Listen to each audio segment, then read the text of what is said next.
Today's review is sponsored by Garlic Lip Gloss. If he kisses you with this, he's the one. If he doesn't, he's a vampire! Watch it, Alan. I'm shooting.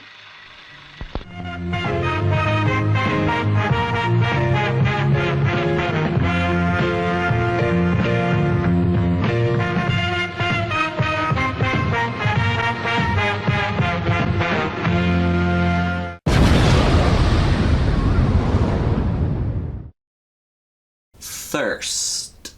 주님께서는 먹을 걱정은 말라고 하셨습니다. 하늘나는 새도 먹이신다고.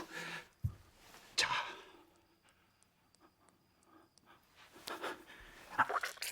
Thirst is a very unique South Korean vampire movie from 2009, not to be confused with the Australian vampire movie from 1979 of the same name.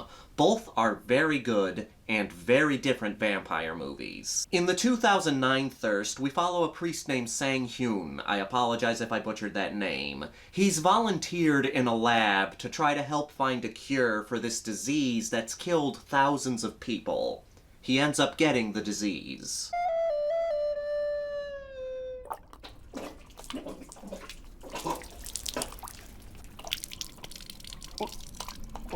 In a last-ditch effort to save his life, they give him a blood transfusion. It doesn't work, and the priest dies. However, unbeknownst to everybody, the blood they used for the transfusion was vampire blood. Sang-hyun comes back to life, and now has to struggle between his life of faith and his life as a vampire.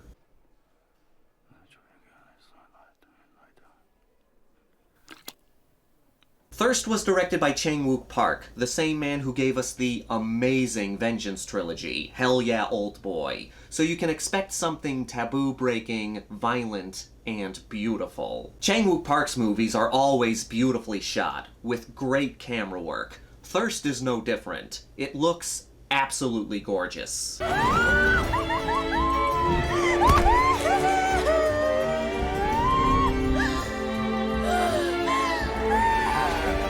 This came out 1 year after the Swedish vampire movie Let the Right One In. Both are fantastic vampire flicks, but if I had to pick my favorite post-2000 vampire movie, I'm gonna go with Thirst. Not by much, though. These movies are very close. What puts Thirst over for me is how it explores different elements of vampire lore, but puts its own spin to them. Sang-hyun dies because of this disease, but he's brought back to life by the vampire blood. Because of this, and the fact that he's a priest, he's viewed as a saint.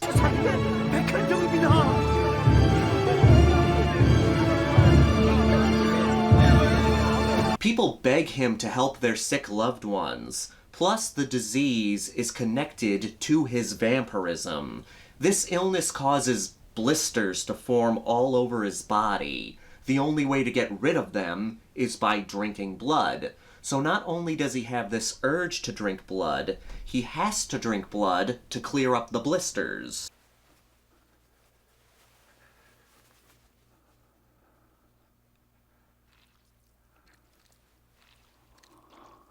You have some of the typical vampire tropes. He can't go out in the sunlight, he has to drink blood to survive, he has strong sexual urges, which get pretty intense. But it also changes certain vampire characteristics. He doesn't have fangs, so he has to find different ways to get blood out of people. He starts by sneaking bloody snacks from the hospital.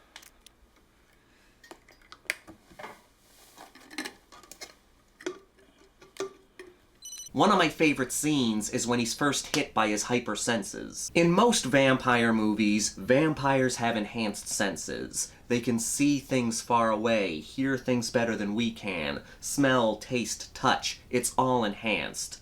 But when somebody becomes a vampire, they're instantly used to these new abilities. In Thirst, Sang-hyun is hit with these new heightened senses, and at first, it's too much for him.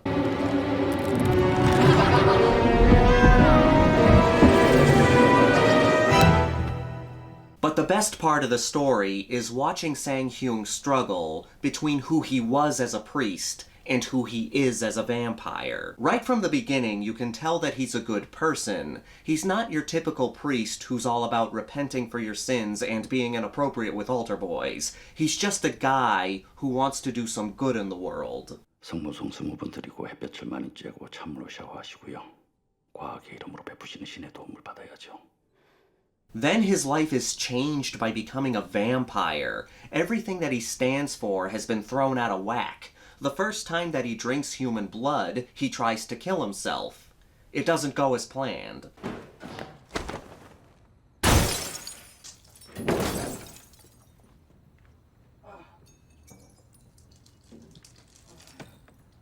He's experiencing all these urges, which he was able to control until now, especially his sexual urges. Vampires are all about blood and sex, things that are usually a no-no for priests. Of course, this isn't just a vampire movie, it's also a love story. Sang-hyun falls for a woman named Tae-ju.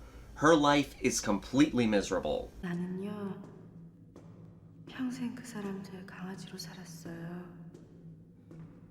병신 먹이고 재우고 자유하는 것까지 도와주면서.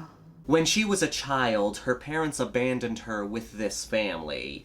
As she grew up, the mother always looked down on her, and because this family feels like she owes them something, she's gonna marry the douchebag son. She hates her life so much that she's more than willing to be taken into Sang-hyun's world. 준비됐어요. You sympathize with her, but at the same time she puts you on edge. There's a darkness in her that you know is going to come out eventually, and people are going to lose their lives when it does. It's interesting how the vampire isn't the darkest character in the story.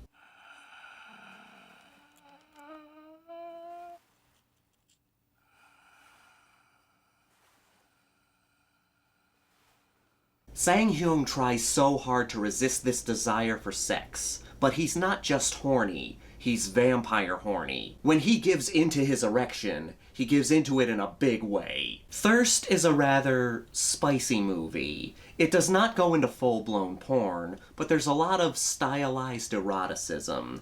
Chang-wook Park was not afraid to make his sex scenes fun and dirty.